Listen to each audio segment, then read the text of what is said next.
What's up, everyone? Welcome back for episode 2 of the Hungover History Podcast. I said the name wrong, actually, at the last one. I said the Hangover History Podcast, so I'm learning from my mistakes here. Episode 2, RJ here, joined by my co-host, Mike. Mike, how's it going? Can't complain. Fun Yes. topic. Episode 2 here. So I think we've decided that we're going to drop one of these probably every 2 weeks, right? It's a good time. That's the most sustainable. Because it gives us... Yeah, we're busy. We got time. We need time to research a lot of these topics. Obviously, we don't want to go in completely blind, knowing just enough to have a good conversation about it. But we get an interesting topic today, Mike. What do we got? We're gonna be going over Operation Paperclip. Originally, what was it called though? Operation Overcast. Yes. So it's pretty much was after World War II. It was our method of collecting valuable Nazi scientists and using them for our own purposes in the private and civilian sector. Yeah. And it obviously it had a lot to do with competing with the Soviets in the Cold War, which we'll get into. And two, Mike, what are we drinking today? Yeah. So I got Ghost Bavarian beer. It has this fun little cap you use to... I know you. What'd you say that was started in 1027? Yeah, like 1060. It's like the oldest brewery I've ever seen. It's from old Bavaria. That's like Crusades era. That's great. And I got Warsteiner here. Found it at Total Wine. Pretty good Pilsner, you know. Some Total Wine as well. They had a big section of German beers because obviously, you know, they do it right there in Germany with one thing at least, the beers. Beers. But World War II, they weren't doing too much right, and we're gonna see that. But we didn't seem to care as Americans. It's not even that they were doing shit wrong, but they were doing wrong shit so right. They got so good at being fucking evil. We said, wow, how do you do that? Yeah, and Hitler knew how to pick them in terms of scientists and all those crazy guys too. Well, that was a funny excuse too to the whole argument of the Germans that we brought over were the good ones.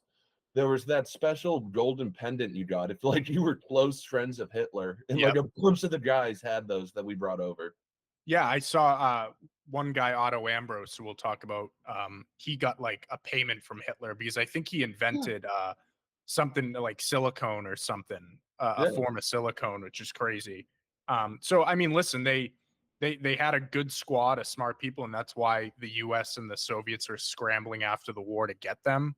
Because obviously the space race and the Cold War with nuclear armament and all that craziness kind of kickstarted right after the war ended. So, I mean, this project, it was run by the Joint Intelligence Objectives Agency, who I'd never heard of before, but it said their goal was to help develop America's arsenal of rockets and other biological and chemical weapons.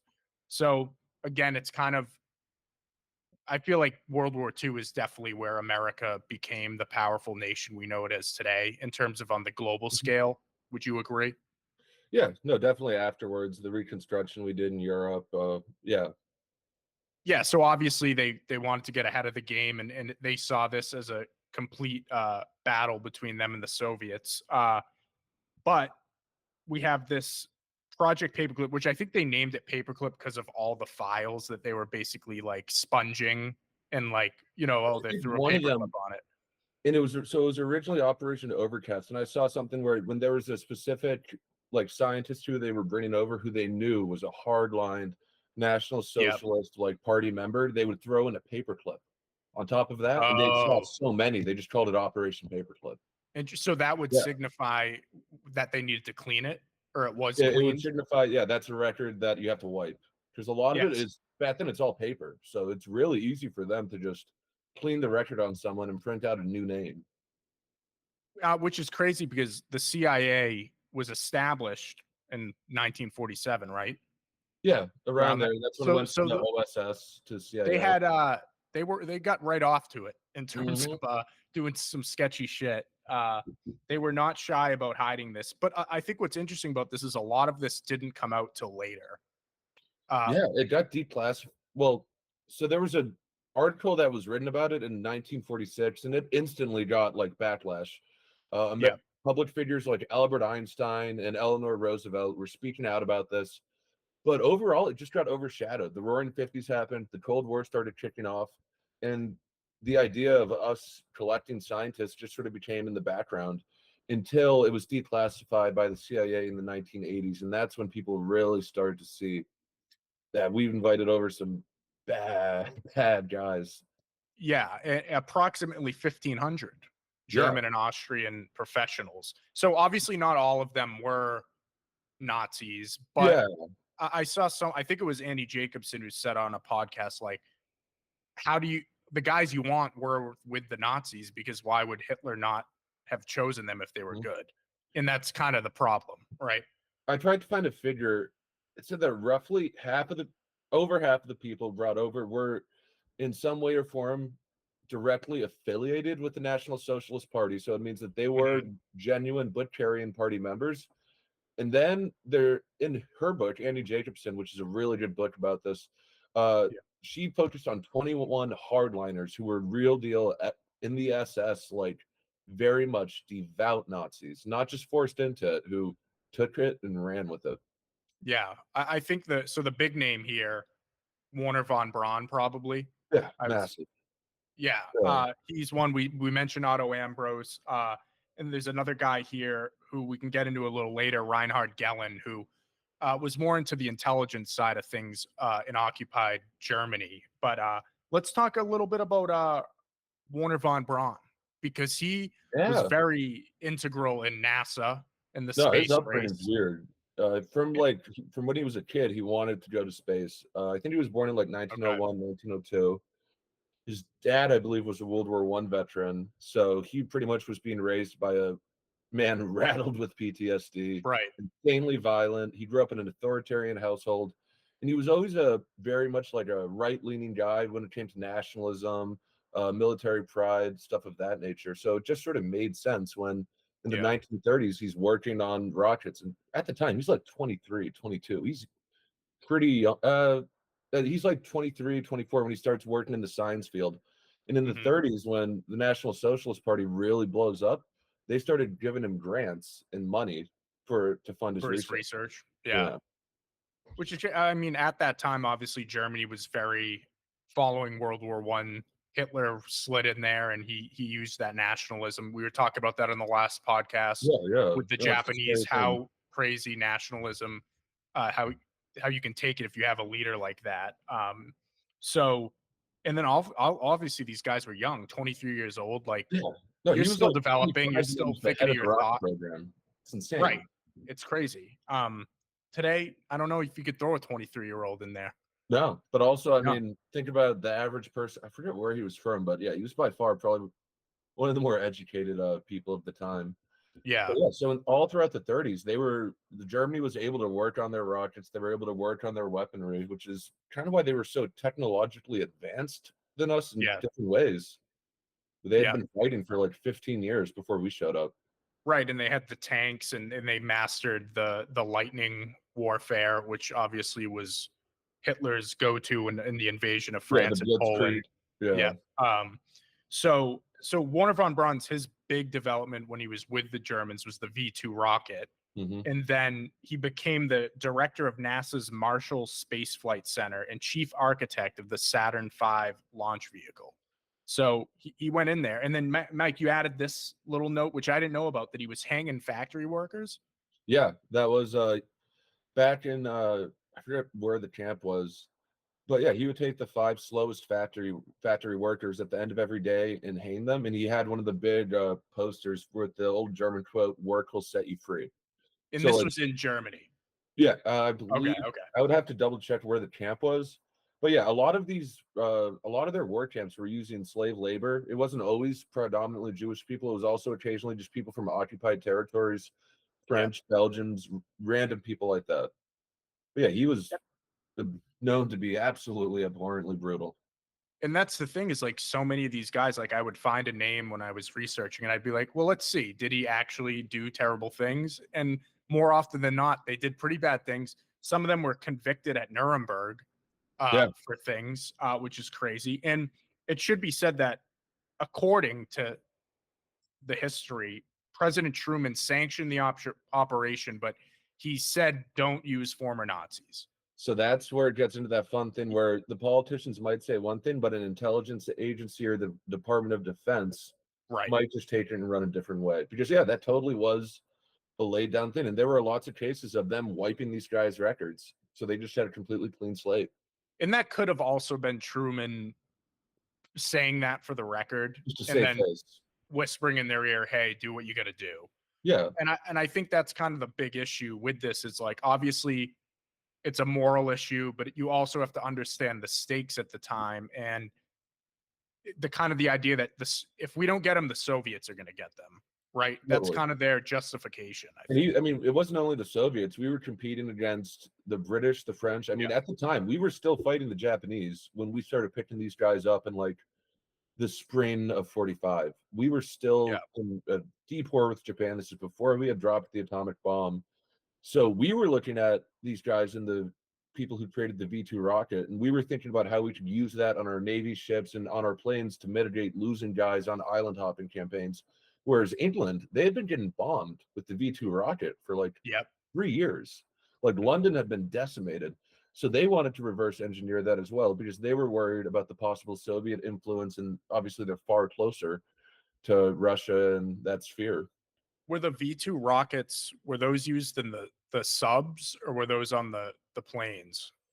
I believe that there was actually both. I don't know about the subs. Okay. I know for planes, and I know that they also had like I guess you would call it almost like an ICBM, where it's a literal rocket launch center, like a silo that you use to launch it. But because I was thinking about because the Germans block the channel a lot with subs, right? The English channel. Yeah, no, they made it. They would mine it. Yeah.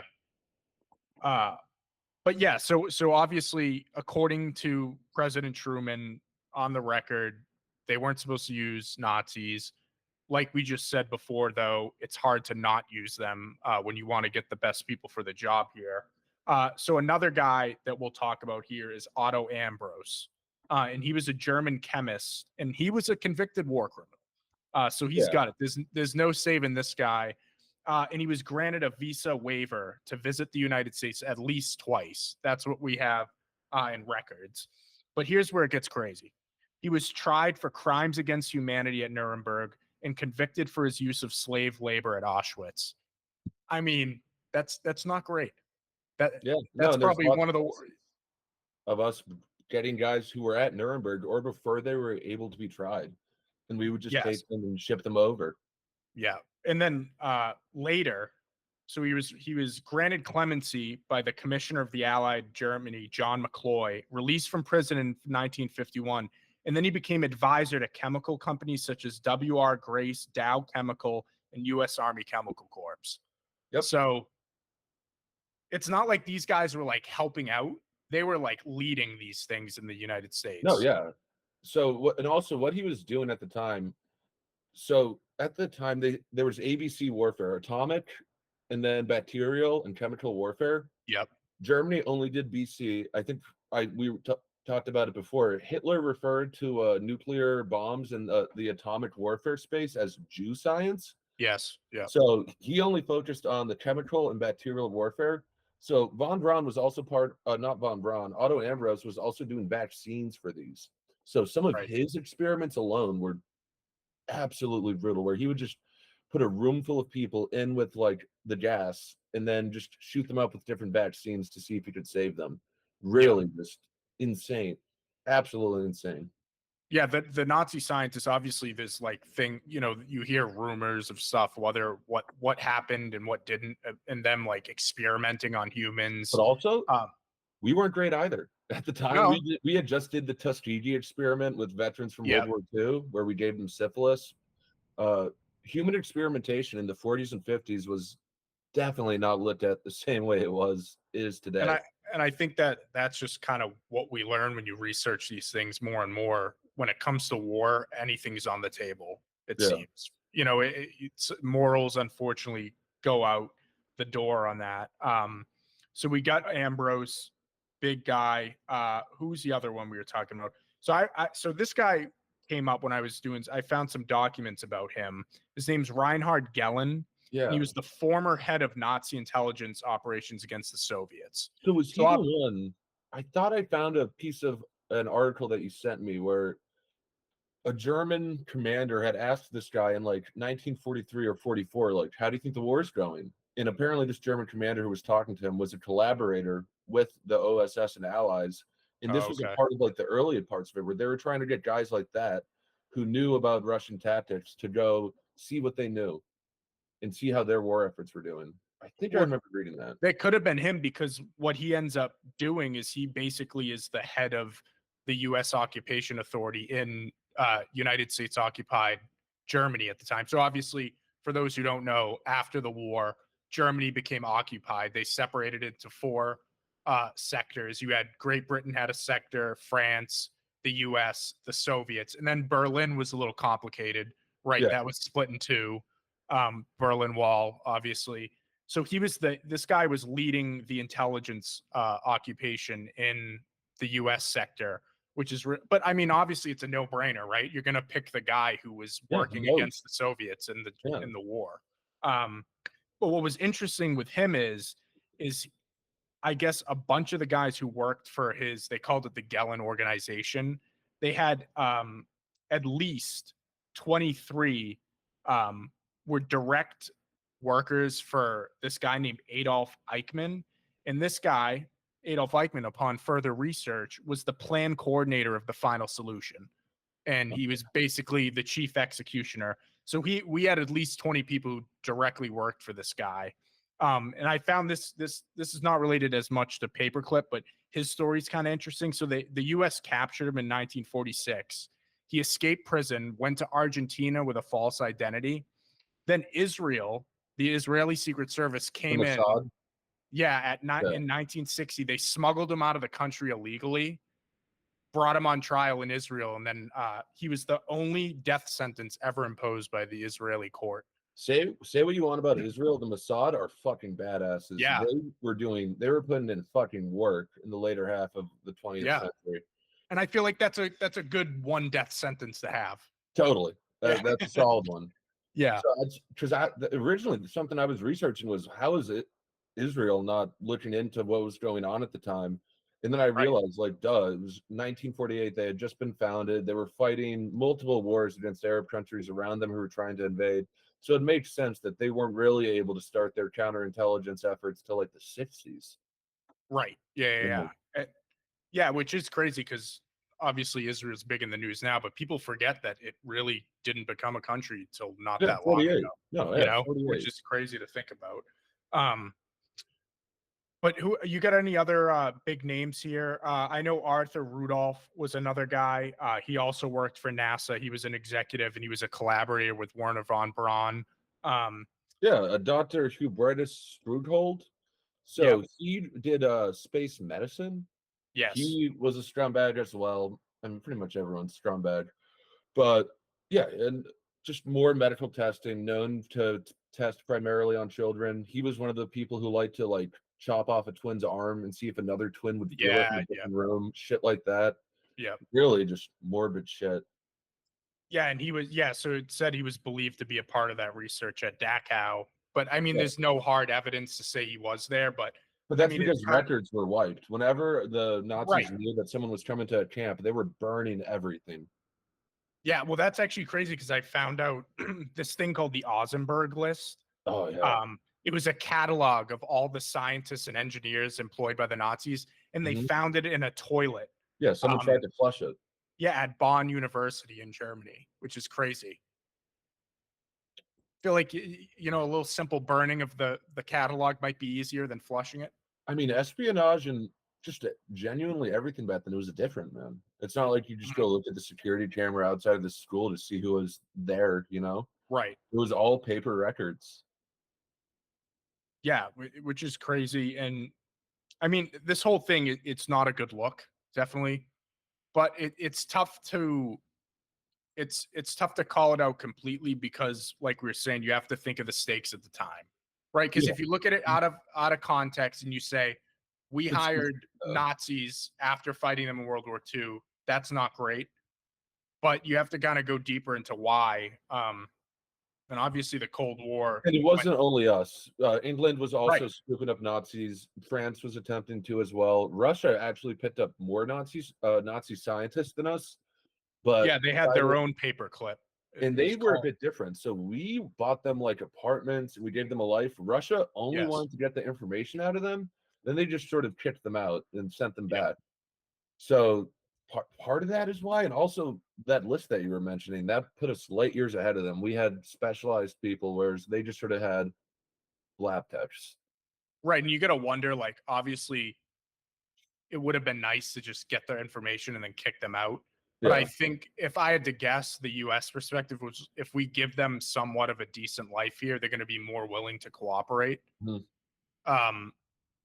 Which is probably where they were coming from. And also, but you'd think also the threat of just being killed too and executed. But Yeah, and that's why so many you can like this wasn't only just Nazis, this was German civilians as well were fleeing west to avoid getting captured by the Russians and instead be captured by the Americans because that's if you thought the Japanese were pretty rough, holy moly, the Russians did not like civilians either. no, yeah, Yeah, Stalin really. put up numbers too. Yeah, Yeah. they definitely fucking put in work. Well, it is crazy because the Cold War really did just start right after. Like it Literally like a really month nothing stopped. after Yeah. we dropped that atomic bomb, it pretty much set the precedent. Yeah. So I feel like the Soviet and Allied alliance really is probably the best example of like the enemy of my friend, the friend, you know it. I'm Yeah. butchering it.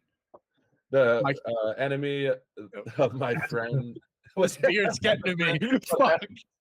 The friend of my enemy is my enemy. I don't know. Well, I akin it to you know that when you'll see those simulations where it's like imagine if there's an alien invasion and everyone on the earth just worked together, all sides who hate each other just worked together to fight the aliens. That was us in Russia with the Nazis. The enemy of my enemy is my friend. Dude, yeah. We'll chop that one up to the beers. Yep. Happy But Friday. yeah, that really is how it is. Yeah.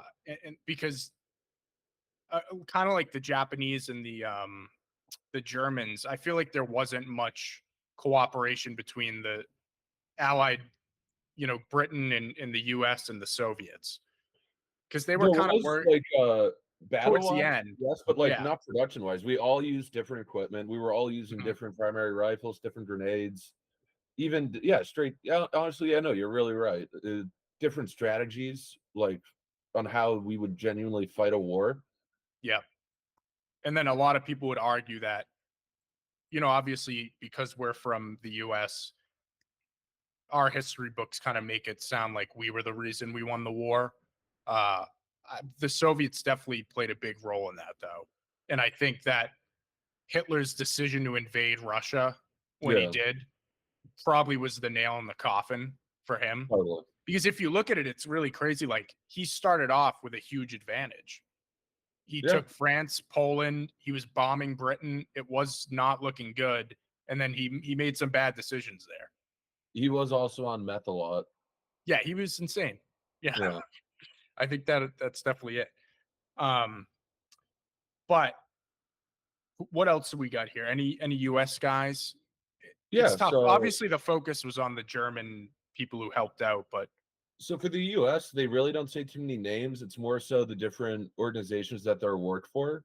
Like, yes. where is it? In Huntsville, Alabama, at Redstone Arsenal, there's a huge rocket program. And actually, in Huntsville, Alabama, to this day, I was looking it up. Jeff Yep. Bezos is working on all of his rocket shit there right now. Like, that's That's like remained Los very Alamos. They still do stuff. Yeah. Yeah. absolutely. But so yeah, Major Robert B. Staver of the U.S. Army Ordnance Corps was pretty much the one in charge of selecting Nazi scientists based off of that list you were talking about, Yeah. and just starting the job of sending people out to go collect them. So that's like one of the major Allied figures that we could say. But another thing that I don't think I brought up to you was Mhm. we weren't only taking Germans, we were taking Japanese scientists as well because they had a huge biological warfare lab. Gotta find an actual figure. I think it was Unit 731 Well, it's was the interesting. name of the Japanese unit. I mean, because after watching Oppenheimer, obviously, which came out last year, they really in that movie, it's a big focus between the Germans and the US kind of both building the bomb at the same time. But Yeah. they don't really address whether the Japanese were making any advances. Like, were they even trying to create a bomb like that?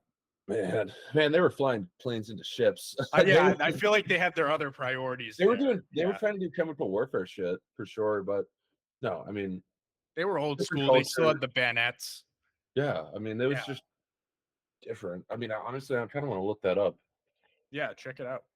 Well, because it does seem, because obviously you had Heisenberg and then Oppenheimer were the two ones button heads creating the Yeah, atomic so it stuff. says that research was undertaken, but an atomic bomb was never developed. Yeah, so they didn't. Yeah, Hmm. but I think even Britain was doing it too. Yeah, no, totally. Yeah, I mean, pretty um, much everyone. and you talk about one war leading to another. It literally directly led to this one, and the creation of the nuclear Yeah, weapons is obviously still a big issue today, yeah, which the is final solution, crazy. all that. It's Yes, scary. yeah. But I think the biggest thing about this is the fact that it was so many and that it was hidden. Yeah, And obviously, in the U.S., we love our conspiracy theories. We love like digging into deep CIA hidden secrets and all that. But this stuff is real, yeah, which it's is fucking crazy. insane. Yeah, And it's also funny because it's so often in like popular media and stuff. Like even in Indiana Jones, I think they mentioned like Nazi scientists working with the U.S. like mhm. in like Crystal Skull or some shit like that. But so often in like popular culture, it's brought up as only the space aspect of it. We didn't Yes, give a fuck about space till like 54 or whenever Russia shot up Sputnik. That's when yeah, we actually started caring about space. These guys were focused on like jet jet liquid propellant coolant, stuff like that, like random yeah. aspects that we were using to help make missiles and help make missiles that we could attach a nuclear warhead to. So eventually we could shoot a nuke from Turkey into Russia, stuff like that. Yeah, and yeah, they were definitely. I mean, there's interesting aspects with like people like to talk about the Nazis and like the occult aspect of Oh like yeah. Hitler's spiritual side, which is kind of interesting. And Raiders of the Lost Ark, obviously fictional, but I think he did seek out religious artifacts. He did. No, he Yeah, did. which All is over interesting. Egypt, he was stealing. Actually, he really ruined a lot of like long time preserved history. They fucking Yeah, ruined. one of the most interesting ones that I read about was that he found I forget the name of it, but it's supposedly the spear that punctured Jesus on the cross. He Really? was one that he came in possession of. Let me double check that. Well, I mean, it's kind of Uh, known that like he would go through museums throughout Europe. Like he would literally just raid museums while he was invading. I'm pretty sure he stole the Mona Lisa from the Louvre in Paris. Like Hitler was a known art thief and known all around just fucking asshole. oh yeah, okay. So it's called the Spear of Destiny. Oh Um, shit. and it seems like the book I read may have took some liberties here. I don't know if this is necessarily a real artifact or if he claimed to have it. But yeah, that's what it is. It's the Holy Lance. Uh, it's alleged to be the lance that pierced the side of Jesus as he hung on the cross during his crucifixion. Uh, but I'm seeing here, Wikipedia doesn't say anything about Hitler coming into possession of it.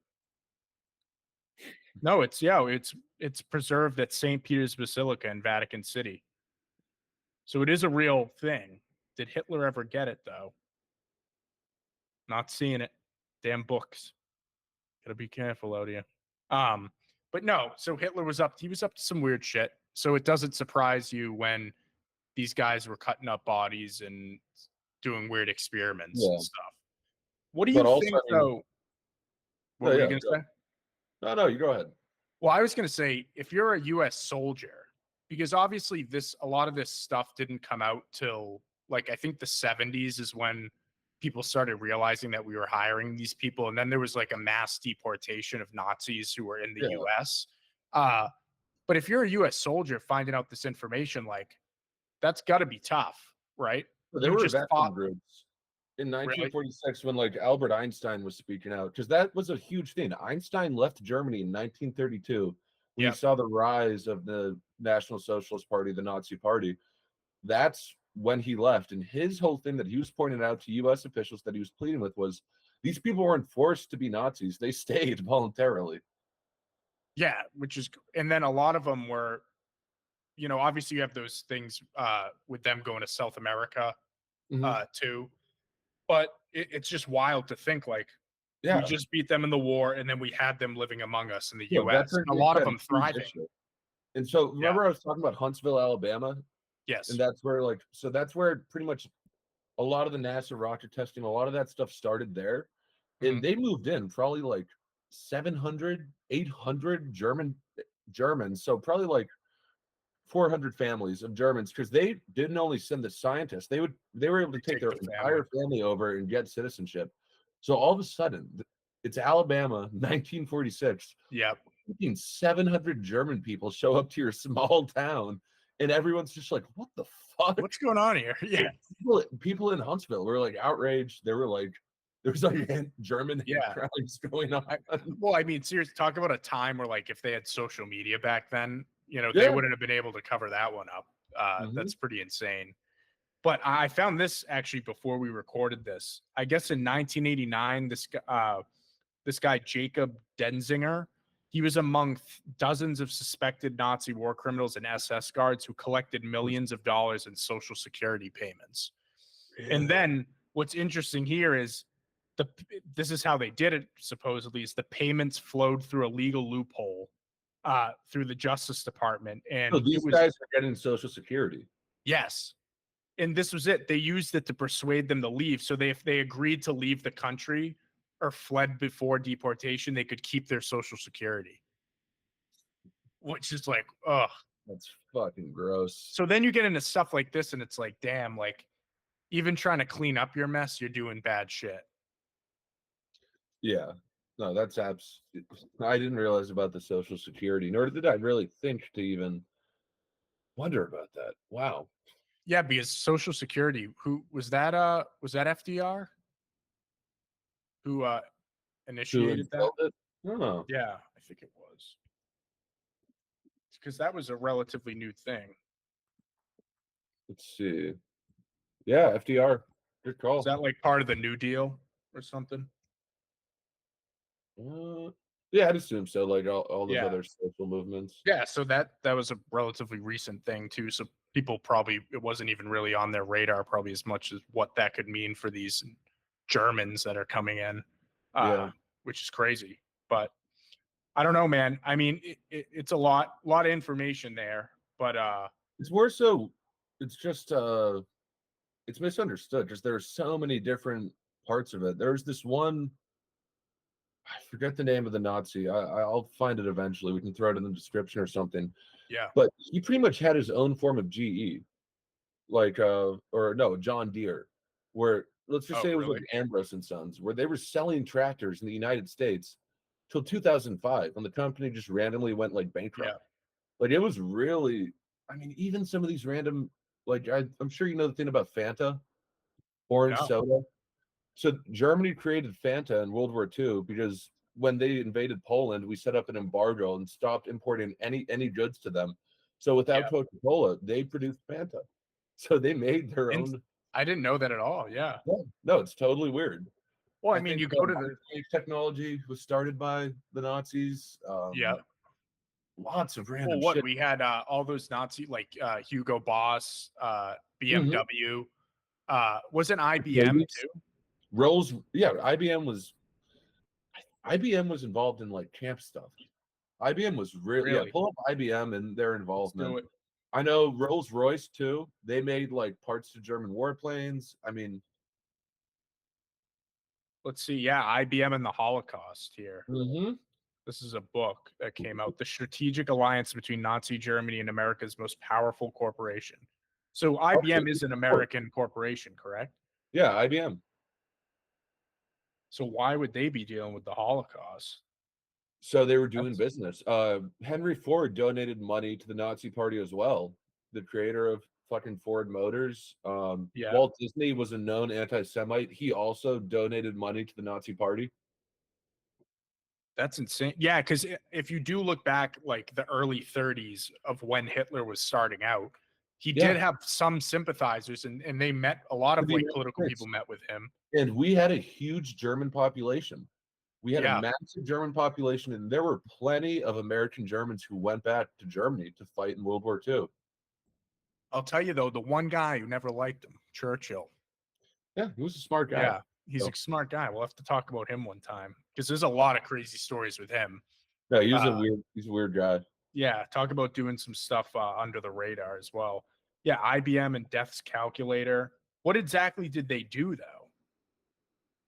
I That's what literally I'm trying to find I out. literally think it was a part of like the fucking smoke towers, man. Like it was really. Let me pull it up. This is the benefits of Google AI now. You can look this shit up. Here it is. The 1933 census with design help and tabulation services provided by IBM through its German subsidiary proved to be pivotal to the Nazis in their efforts to identify, isolate, and ultimately destroy the country's Jewish minority. Yeah, So they were using this to file and log all the yeah. Jews It's in the like because country. computers were kind of a thing then. Jeez. Like it Right. had Yeah, just. yeah. I mean, what's his name? The British guy who helped break the code. He was the great code Oh, breaker. yeah, yeah, yeah. Is Yeah, that movie Imitation Game yeah. with Benedict Yeah, Cumberbatch?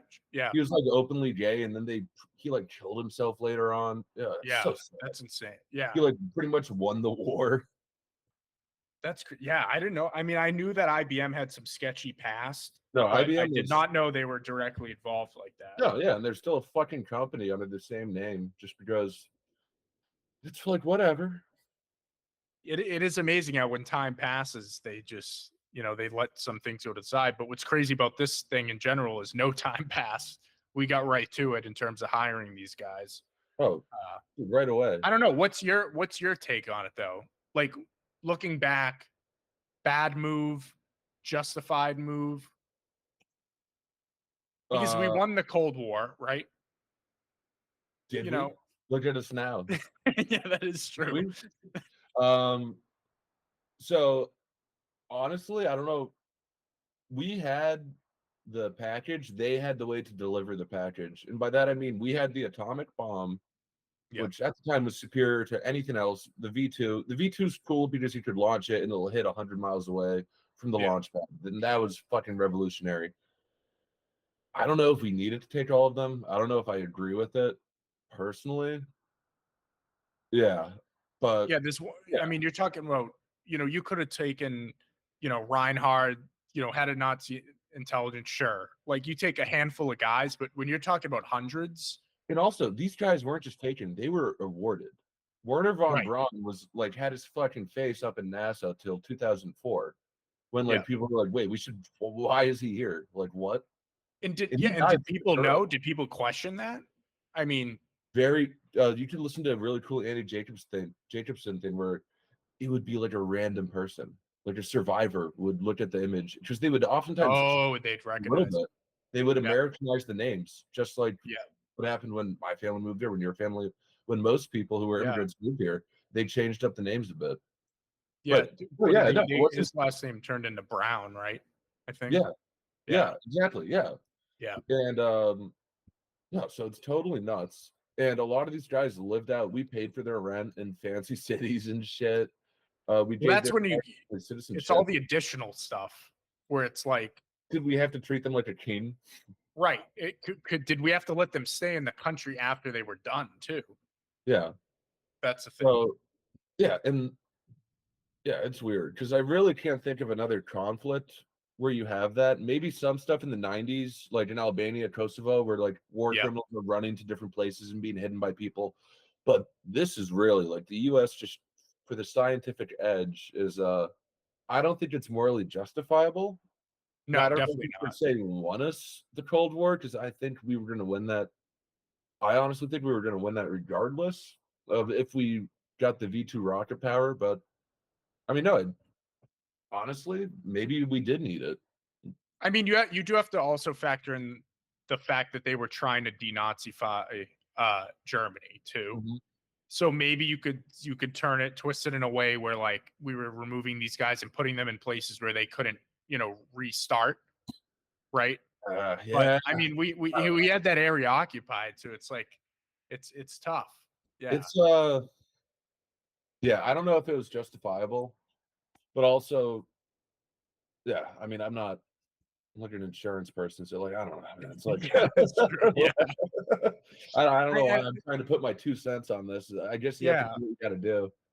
Right. Yeah. And I guess in regards to whether we won the Cold War or not, I think that's definitely, it depends what you qualify that as. Like, is No, the I mean, fall of the obviously, Soviet Union? we won. Yeah. But you can look at Russia now trying to almost not reunify, but they're definitely trying to scrabble up territory. They're doing Or crazy shit. reinstall some of those old elements. Yeah. Yeah, and they're doing it in Africa right now with different initiatives with the Wagner Group. It's really nuts. But no, overall with the Operation Paperclip, I feel like not enough people know about it. Mm. Genuinely, like I was talking to some of my buddies at the bar the other night, and I was Yep. telling them like what you and I were gonna do, and they were like, "Really? Wait, no way, that's fake, dude. What?" And I was like, "No, man, no, it's Yeah. really Well, it so sounds like it would be a conspiracy. no, it sounds like a really good movie plot." No, seriously. And I know, like, when you brought it up, like, I had known, like, briefly about it, but I didn't know the extent of it. Yeah, I was figuring, like, oh, they got 1, 2 guys in there, but, like, they're just their involvement with NASA and all that. It's crazy. no, it's fucking nuts, man. Yeah. But, yeah, man, I feel like that's all we got on that topic. I mean, I feel like we could keep going with stuff in terms of post World War II because there's so many things to unravel there. But let us know, comment below if you're watching it on YouTube if there's any topics that you'd like to see us go after. But Mike, you got any final thoughts on this? One of the crazy things is I was found an obituary. I think it was Okay. for Ambros. He died in like 1990. Like he Yes. lived for a while. And there was no mention of his World War II involvement. It said he was a German scientist. That was it. So even in the 90s, they were whitewashing these guys' history. Well, even if yeah. So, oh yeah, he was the one that worked on synthetic rubber. Yeah. Yeah, that was him. No, Yeah, so Otto also my whole thing is like, all right, the US government would never do something bad. It's like, would we? Yeah, I mean, it's stuff like this that makes you wonder about a lot of stuff. But It's like, I think I said it the last episode. There's never been a nice empire, and whether you like it or not, we kind of are a world empire. So yeah, that means sometimes you make shitty decisions. Yeah, and the sense of like what an empire means today, like we have military bases all over the world. Yeah, literally. Let's see how many countries. I want to say like 100. I feel like the days of, obviously like the Romans like going and conquering lands, like it's not the same.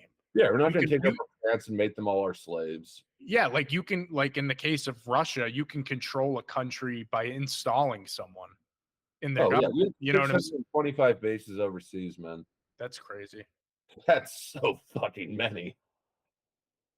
Holy shit. And we are, I mean, in the grand scheme of things, the US is definitely a young empire. In the grand scheme of things, this was not long ago at all. No. No. Well, that's what we're saying is like this time was really when ago. we became the empire. Yeah. Yeah, no, totally. Yeah.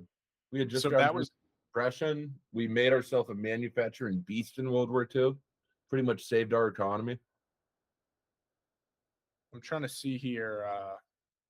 That's the thing too, is I feel like, the economy was so good after World War II, people would ignore a lot of stuff. Yeah, I got a weird German neighbor. Who cares? Fuck them. But yeah, I mean, look, the Roman Empire over 1,000 years. So we got some time there. Whether or not we last, we'll see. There's a lot of crazy stuff going on, but yeah, so we didn't even touch on that. Yeah, I know. But yeah, I don't know. Crazy stuff. I hope people. Do you think we had to do it? Do you think we had to take them? What do you think? I think it's like the nuclear bomb. Yeah, it's easy to look back now and say, why would you do that, man? It's like in the moment, like if you feel like the stakes are so high, you feel like it's life and death, like you're going to do stuff that if you had more time to think about, you might not. But when you have to make decisions so quick on the fly, I don't know. I definitely think that they didn't need as many as they took, Like, I mean, like you said, it can't be morally justified. That's Definitely. Yeah, Einstein threw that out. And actually, there's a really forget the name. I keep on forgetting the name of these. It can be strategically justified, though. And I think that's all they care about, though. Yeah. It's all about strategy and winning. Yeah. No, it's geez, To them. You know what I'm saying, though? No, totally. I'm sorry. I just got a message from Ethan. Oh, God. Yeah. We're going to get Ethan on one of these episodes. Oh, Ethan's not a history guy. Yeah, we'll get some beers going. He might be. And definitely another crazy thing that I didn't even focus on my research on was like German businesses and corporations that are still around today that were just wilding out in World War II. In Germany that are still around? Yeah. Yeah. Yeah. I mean, BMW, Mercedes, like, yeah, it's nutty. Well, Hugo Boss made the uniforms, right? Yeah. He was like known as like a cool fashion influencer. Yeah. It's insane. Hey, those World War uniforms. Got Travis on it.